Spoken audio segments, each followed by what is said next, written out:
दोस्तों, आज मैं आपको जीवित पुत्रिका व्रत की पौराणिक कथा सुनाने जा रही हूँ। जीवित पुत्रिका का व्रत माताएं अपने संतान की लंबी आयु और मंगल कामना के लिए करती हैं। ओम नमो भगवते वासुदेवाय। नर और नारायण को सरस्वती देवी तथा वेद व्यास जी को प्रणाम कर जय अर्थात शास्त्र पुराण कहें।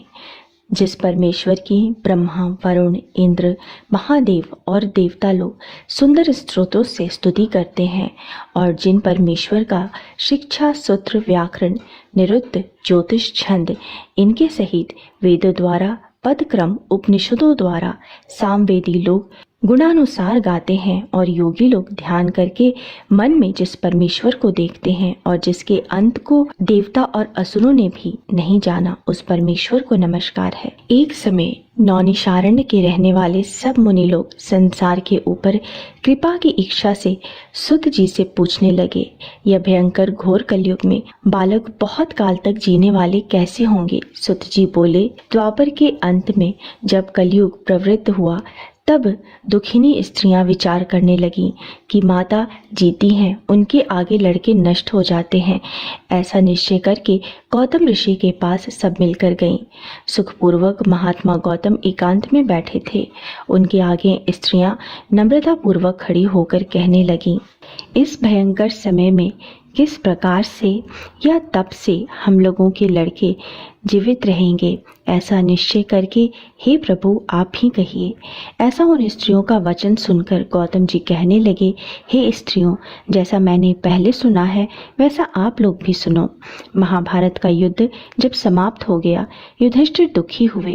अश्वत्थामा ने उनके पुत्रों को जब मार डाला था, तब उस शोक से घबराई हुई द्रौपदी मरे हुए पुत्रों को देखकर अपनी सखियों के साथ महाराज धौम्य के पास गई।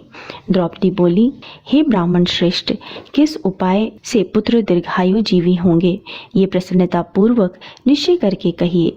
तब धौम्य जी बोले, पहले सतयुग में सत्य बोलने वाले, सच्चाई रखने वाले, सबको समान दृष्टि से देखने वाले, दया से युक्त जुमुदवाहन नाम के एक राजा हुए। तब किसी समय अपने ससुराल में जाकर अपनी स्त्री के साथ रहने लगे। उस गांव में आधी रात के समय पुत्र शोक से घबराई हुई पुत्र नहीं हूँ को पुनः देखने में आशा रहित एक दुखनी करुण भाव से रुदन करने लगी।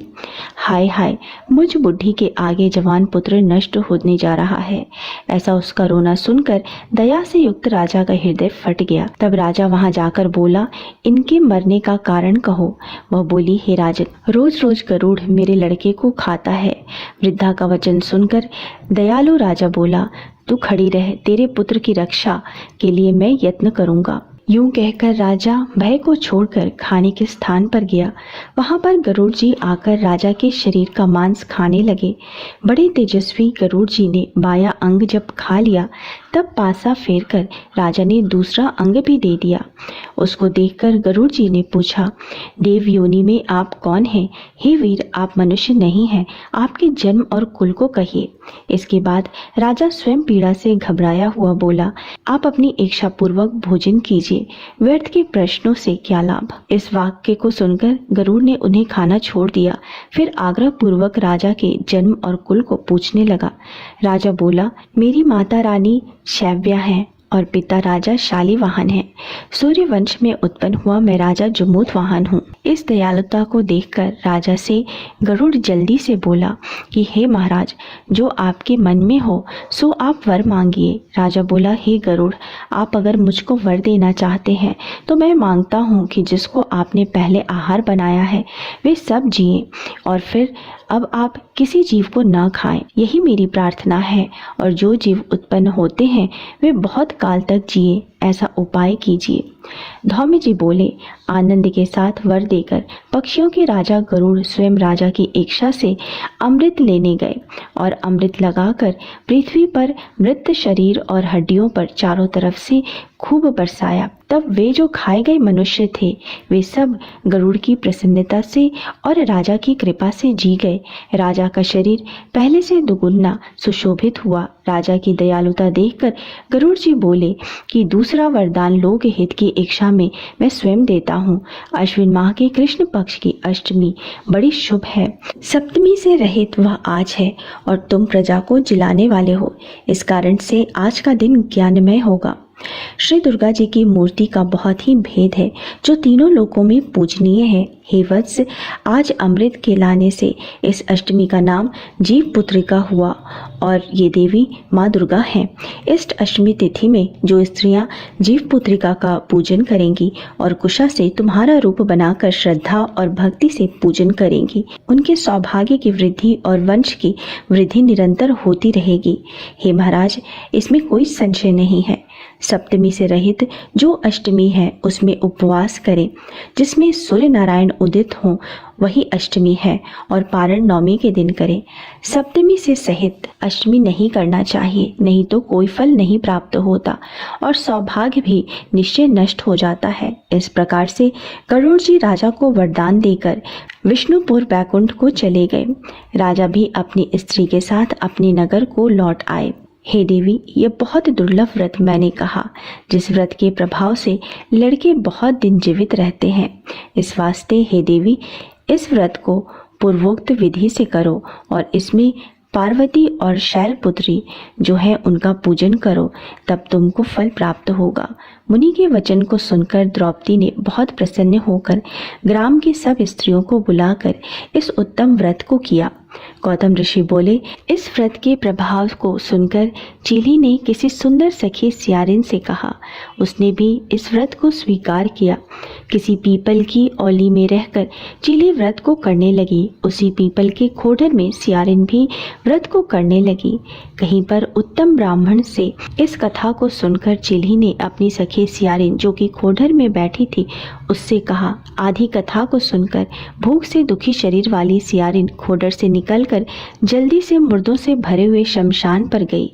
वहां जाकर अपनी इच्छा पूर्वक सियारिन ने मांस खाया और चीली ने निर्जल व्रत किया।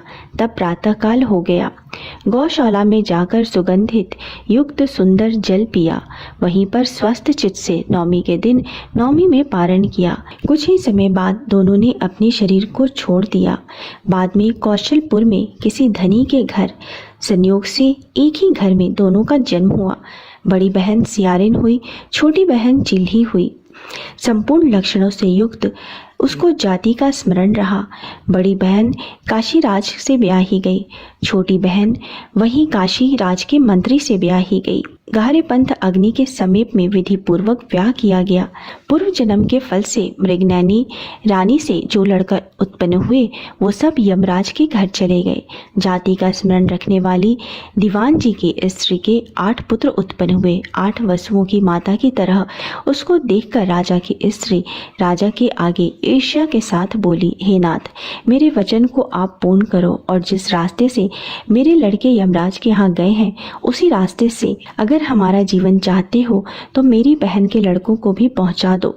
ये सुनकर राजा ने वैसा ही किया। इसके बाद जीवित पुत्रिका ने उनको जिला दिया। एक समय वन में उनके सर काटकर बांस की दौरी में रखकर उसके घर भिजवा दिया। वे सब सर अनेकों रत्नों से युक्त हो गए।